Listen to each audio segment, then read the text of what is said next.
ವೀಕ್ಷಕರೇ, ಕರ್ನಾಟಕದಲ್ಲಿ ನಡೀತಾ ಇರೋ ಎಸ್ಐಆರ್ ಸಂಗ್ರಾಮ ಮತದಾರರ ಮನದಲ್ಲಿ ಹಲವು ರೀತಿಯ ಅನುಮಾನಗಳು ಮೂಡುವಂತೆ ಮಾಡಿದೆ. ನಮ್ಮ ಹೆಸರು ಇರುತ್ತೋ ಇಲ್ವೋ, 10 ವರ್ಷದ ಹಿಂದೆ ನಾವೆಲ್ಲಿದ್ವಿ, ಈಗ ಎಲ್ಲಿ ಬಂದಿದ್ದೀವಿ, ನಮ್ಮ ಹೆಸರು ಸೇರಿಸಬೇಕು ಅಂದ್ರೆ ಏನ್ ಮಾಡಬೇಕು, ಹಿಂಗೆ 10 ಕನ್ಫ್ಯೂಷನ್ಸ್ ನಿಮ್ಮ ಮನದಲ್ಲಿದೆ. ನಮ್ಮ ಉದ್ದೇಶ ಏನಂತಂದ್ರೆ ವೀಕ್ಷಕರೇ, ನಿಮ್ಮ ಗೊಂದಲಗಳನ್ನ ದೂರ ಮಾಡೋದು. ಹೇಗೆ?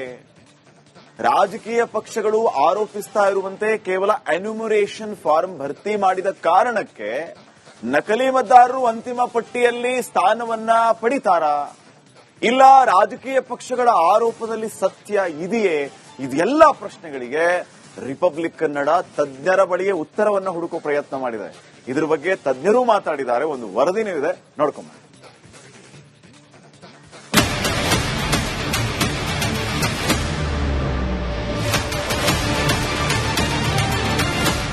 ಕಳೆದ 7 ದಿನಗಳಿಂದ ಕರ್ನಾಟಕದಲ್ಲಿ ನಡೆಯುತ್ತಿರೋ ಮತದಾರರ ತೀವ್ರ ಪರಿಷ್ಕರಣೆ ರಾಜ್ಯ ರಾಜಕೀಯದಲ್ಲಿ ರಾಡಿ ಎಬ್ಬಿಸಿದೆ. ಬಿಜೆಪಿ ಮತ್ತು ಜೆಡಿಎಸ್ ಪಕ್ಷಗಳು ರಾಜ್ಯ ಸರ್ಕಾರದ ವಿರುದ್ಧ ಆರೋಪಗಳ ಸುರಿಮಳೆಯನ್ನ ಮಾಡ್ತಿವೆ. ಪ್ರತಿಯಾಗಿ ಕಾಂಗ್ರೆಸ್ ಸಹ ಕೌಂಟರ್ ಕೊಡ್ತಿದೆ. ಇನ್ನು ಮಸೀದಿ, ಶಾದಿ ಮಹಲ್, ಕಲ್ಯಾಣ ಮಂಟಪ, ಶಾಲೆ, ಅಂಗನವಾಡಿ ಹೀಗೆ ಸಾರ್ವಜನಿಕರ ಸ್ಥಳಗಳಲ್ಲಿ ನಡೆಯುತ್ತಿರೋ ಎಸ್ಐಆರ್ ಪ್ರಕ್ರಿಯೆ ಸಹಜವಾಗಿಯೇ ಮತದಾರರ ಮನದಲ್ಲಿ ಪ್ರಶ್ನೆಗಳು ಮನೆ ಮಾಡುವಂತೆ ಮಾಡಿವೆ.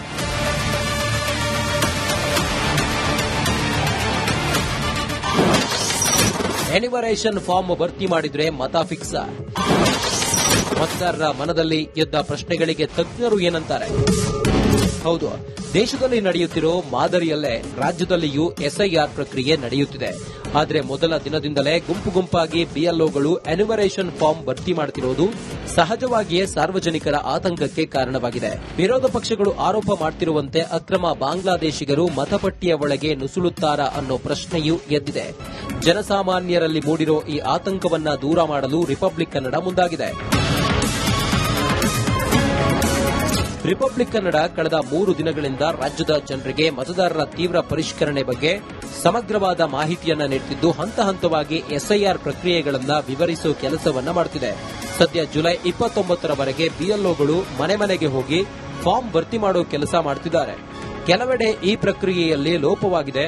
ಮನೆ ಭೇಟಿಯ ಬದಲು ಗುಂಪಾಗಿ ಫಾರ್ಮ್ ತುಂಬಿಸಲಾಗುತ್ತಿದೆ. ಆದರೆ ಚಿಂತೆ ಬೇಡ, ಮತದಾರರ ಕೇವಲ ಫಾರ್ಮ್ ಭರ್ತಿಯಿಂದ ಅಕ್ರಮ ಮತದಾರರ ವೋಟರ್ ಲಿಸ್ಟ್ ಒಳಗೆ ಸೇರಲು ಸಾಧ್ಯವೇ ಇಲ್ಲ. ಅಷ್ಟಕ್ಕೂ ಈ ಮಾತನ್ನ ಹೇಳ್ತಿರೋದು ನಾವಲ್ಲ, ಮತದಾರರ ಪಟ್ಟಿ ಪರಿಷ್ಕರಣೆ ತಜ್ಞರಾದ ಪಿಜಿ ಭಟ್ ಅವರು. ಮಾಸ್ ಅಪ್ಲಿಕೇಶನ್ ಇದು ಅಪ್ಲಿಕೇಶನ್ ಅಲ್ಲ, ಇದು ವೆರಿಫಿಕೇಶನ್. ಎನ್ಯುಮರೇಷನ್ ಅಪ್ಲಿಕೇಶನ್ ಬೇರೆ, ವೆರಿಫಿಕೇಶನ್ ಬೇರೆ. ಅಪ್ಲಿಕೇಶನ್ ಕೊಡೋದಕ್ಕೆ ಸಮಯ ಇದೆ. ಈಗ ಮಾಡ್ತಾ ಇರೋದು, ಮತಪಟ್ಟಿಯಲ್ಲಿ ನಿಮ್ಮ ಹೆಸರಿದೆ, ಆದರೆ ಇರೋ ಮಾಹಿತಿ ನೀವು ಕೊಟ್ಟಿರೋದು ಸರಿ ಇದೆಯೋ ಇಲ್ವೋ ಅಂತ ನೋಡೋದು. ಇದರ ಉದ್ದೇಶ ಏನಂದ್ರೆ, ಎಷ್ಟೋ ಜನ ಅನ್ಯಾಯವಾಗಿ ಅಥವಾ ಕಾನೂನು ಬಾಹಿರವಾಗಿ ಮತಪಟ್ಟಿಗೆ ಒಳಪಟ್ಟುಕೊಂಡಿದ್ದಾರೆ. ಅವರ ಹೆಸರನ್ನು ತೆಗೆದುಹಾಕೋದು ಹೇಗೆ? ಈಗ ನಿಜವಾಗ್ಲೂ ಇರೋವರ ಹೆಸರು, ಅವರು ಜೀವದಲ್ಲಿ ಇದ್ದಾರೆ, ಅಲ್ಲಿ ಅವರನ್ನು ನೀವು ನೋಡಿದ್ದೀರಾ, ಅವರನ್ನು ತೆಗೆದುಹಾಕಿದ್ರೆ ಅದಕ್ಕೆ ಅವಕಾಶ ಇಲ್ಲ. ಆದರೆ ನಮ್ಮ ಅಧಿಕಾರಿಗಳು ಮಾಡೋ ರೀತಿಯ ಕೆಲಸಗಳ ಬಗ್ಗೆ ನನಗೂ ಸಾಕಷ್ಟು ಭರವಸೆ ಇಲ್ಲ. ಇನ್ನು ರಾಜ್ಯದ ಅಧಿಕಾರಿಗಳ ಬದಲಾಗಿ ಪಶ್ಚಿಮ ಬಂಗಾಳದಲ್ಲಿ ನಡೆದಂತೆ ಬೇರೆ ರಾಜ್ಯದ ಅಧಿಕಾರಿಗಳನ್ನ ಕರೆಸಿ ಎಸ್ಐಆರ್ ನಡೆಸಬೇಕು ಅನ್ನೋ ಆಗ್ರಹವೂ ಇದೆ.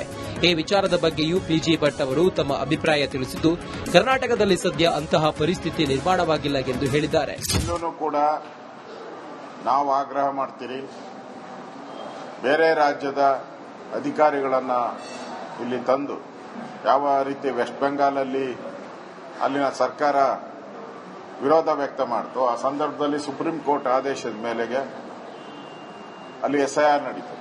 ಇಲ್ಲೂ ಕೂಡ ಅದೇ ರೀತಿ ನಡೆದ್ರೆ ಯಾರು ಭಾರತೀಯರಿದ್ದಾರೆ ಅವರಿಗೆ ಪೌರತ್ವ ಸಿಗುತ್ತೆ. ಶುರುವಾಗಿ ಆವಾಗಲೇ 1 ವಾರ ಆಯ್ತು. ಇನ್ನು ನಾವು ಅದಕ್ಕೆ ಮತ್ತಷ್ಟು ಗೊಂದಲ ಸೇರಿಸಿದ್ರೆ ವ್ಯವಸ್ಥೆಯನ್ನು ಹಾಳು ಮಾಡಿದಾಗ ಆಗ್ತದೆ.